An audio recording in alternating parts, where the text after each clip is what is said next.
Hello, and thank you very much. We are delighted to have join us today Amanda Hudson and Tony Cunningham, following on from their presentation, which was really helpful to get a sense of just how far the developments have occurred within the WADA education department. And I think I'd like to just start to both Tony and Amanda to ask that question of what have you noticed that has occurred through the development of a standalone education department? You know, the first time in WADA's history. That's a really exciting time. And what opportunities do you think that's now affording the team and therefore the wider sporting community?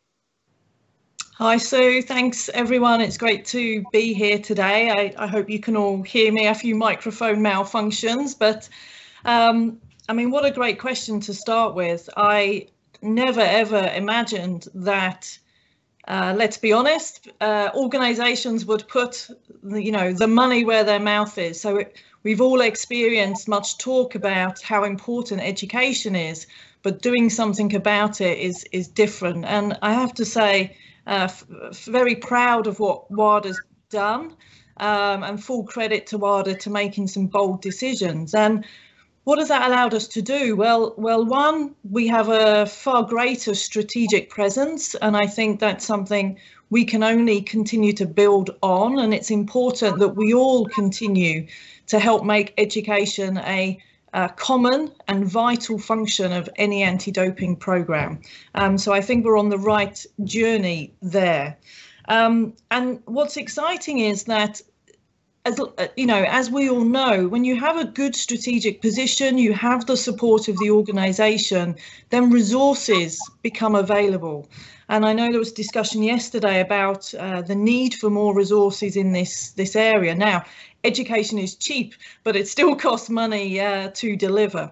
And so having a standalone department has done probably three core things. One, we now have recognition that we are an important part of the system.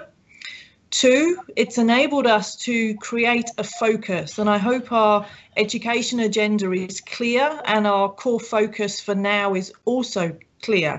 And that has then led to number three, which is then aligning people and resources as well as work with the community to deliver on those core function areas that we believe we have. So this is the start. I mean, this is a really exciting time, a really positive time for education. And many of you will know I spent obviously a long time at UCAD. And I feel for a long time as a community, we've been sort of staring up at Mount Everest, wondering how on earth we're going to get there. And what's exciting for me right now is I feel we're getting everybody aligned. We've got a great community in the education sector, and I feel we've got the tools now to at least start the climb to base camp. And so that's exciting. We've got a whole industry of very passionate and committed people pulling together for the good of athletes and for the good of sport. And I'm excited about this journey together with you all to base camp, and then we can work out how we get to the peak. Brilliant. Thanks, Amanda. I think that element around a journey is really important, isn't it?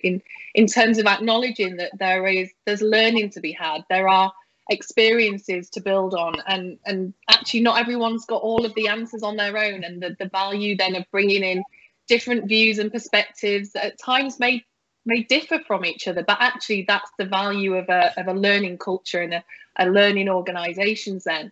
And I think, Tony, if we can bring you in to reflect upon that journey that Amanda talked about in relation to a greater focus within the organisation around education. And obviously you've spoken about the social science research strategy and the value and clarity now of purpose around that moving forward. How do you see alliances like the Clean Sport Alliance and networks helping to really advance and deliver on that strategy moving forward? Yeah, thanks, Sue. A great question, and great to be here with everyone today. I think Amanda covered it off very well in talking about the journey and what you just said, and I think it feels that way. And the great thing about being on a journey is that if you have people with you, it makes the journey all the better. And that's with the establishment of the education department in the last year. It kind of allows us for us to support the community better. But I think it allows the community to kind of feed into what we're doing. And there is a definite sense, especially with in the education sector, that we are all in this together. And when you look at networks then like the Clean Sport Alliance, that just kind of strengthens the community. It strengthens the relationships, like say downstream from where we're sitting. And it's great to see. And hopefully, like, I mean, as we continue forward, we'll be able to build those networks further, because one of the gaps we saw was this gap that we always see is between, if we're talking about research and we're talking about practice, is always that kind of inherent tension between the two. So when you see that, the work that the Clean Sport Alliance is doing and other projects that we like to engage with, I think that it's very much a model of what we like to foster and nurture. And for us, it allows a kind of avenue for things to feed in where we can see, and it's directly impacted what we do then. For example, with the Delphi study, allow us to really identify key research priorities and make us feel that it is a good evidence-based approach then for what that is. So I think it's a positive thing all around. And I think then building on that, if we just pull on one of the questions that has just come in through the Q&A, Laurie Patterson's asked, in the same vein as we do for testing through anti-doping rule violation reports, will WADA be creating an annual report that overviews the education landscape? So she's there said, do WADA plan to create some sort of publicly available information on what's happening globally in education? There's a call, I guess, from the community around that transparency and openness and sharing. Any plans from WADA's side around that at the moment? I think that's a great question. Thanks, Laurie, for posting it. And I think it's fair to say that that would be one of our ambitions.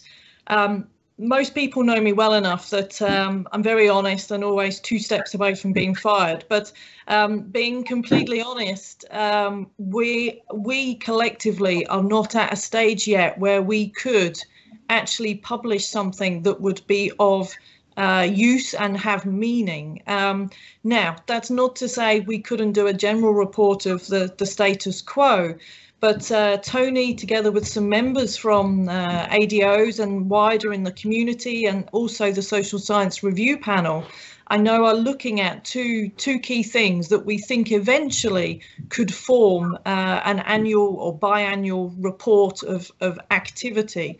I'll let Tony talk about the details, but 2 things, as I say, that we would hope would feed into that. The first is that we don't actually have a standard set of metrics right now across the education sector. We're all sort of trying to collect data, do some monitoring, and obviously with the compliance process that will come into effect in 2022, it allows us to try and streamline and harmonise the baseline data that we think we should be collecting. We don't know how many education sessions are being run. We don't know how many athletes are being reached. We don't know what topics people are being educated on. And I think it's broader than that, obviously, but there's some key examples. The second thing is, in our social science research strategy, we've been quite clear that social science research needs to be divorced from education and remarried to the wider anti-doping system. And what I mean by that is social science research has typically just been seen as how do we make education programs better? And that's an important part, but it's not the only part. And Tony and I have a really strong desire to demonstrate how social science research can impact on the broader system. So if I had a Christmas list for Santa, I would like to think that in 10 years' time, we don't have an ADRV and a test report anymore. We actually have a what is the health of the clean sports system report, which would encompass all of the prevention model activities as outlined in the code and give everyone a sense of collectively how well the system is doing. So great question, Laurie. We're not there yet. Definitely an ambition. And I don't know if Tony wants to talk a little bit more about global metrics, which I see as being the first part of getting to that objective? I think that covers it a lot, Amanda, but just a couple of points on, as you said, the global metrics. I think one of the challenges we have had in education, and something that has hampered its development, is that there hasn't been data readily available. Almost all the other areas of anti-doping generates standardized data by default, because you know how many tests there are, you know how many positive cases, how many ADRVs come out, whereas that's not the case in education, and it's very easy for it then to become invisible or difficult to measure effectiveness, which is something that's come up more in these sessions. So what we would look to do is that one of the requirements of the international standard is to start monitoring and evaluating the programs. So that means there's going to be a lot more data coming into the system, coming in through to WADA's databases. So what we look to do is to kind of start looking at that and start assessing what are areas that we can standardize the data collection, and are there, to answer the question, I think we can examine then, are there ways that we can publish this and start comparing across the board how many athletes are getting educated, what type of activity is happening, how many people are in different education pools. Because I think one of the key things is with the international standard is collaboration, and part of that collaboration is going to be around visibility and seeing what other programs are doing, and building on things that way. So I think that this will be a key area for us to look at. And as Amanda said, we'll have different projects that will hopefully help look at the overall health of the system with all of this data coming in. And we have a few different projects that are going to examine that. And that probably leads into the other question that I've seen on the screen there, Sue. Yeah, so I mean, we could keep going, I think, for a whole day. It's fascinating to have the conversation and to learn around the development that we've already seen since the establishment of the bespoke and specific education department at WADA.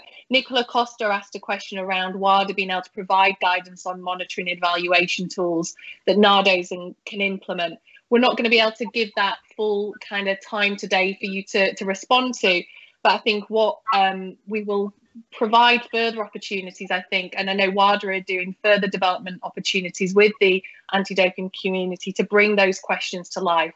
But really just to reinforce the message of what you mentioned earlier about being an enabler, and therefore how other members of the community can start to work with you in enabling some of those questions to be addressed in the future. So I think I just want to thank you both for taking the time to join us today from Canada.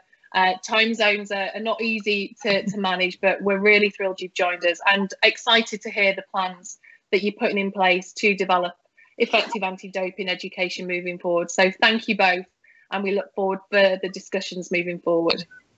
Thank you, Sue. And for Nicola, check out the chapter in the guidelines, big chapter on monitoring and evaluation in the guidelines. But from snowy Canada, it is snowing. I wish you all a successful rest of the conference, and thanks for having us. Great. Thank you very much. Thank you, everyone. Thank you, Sue.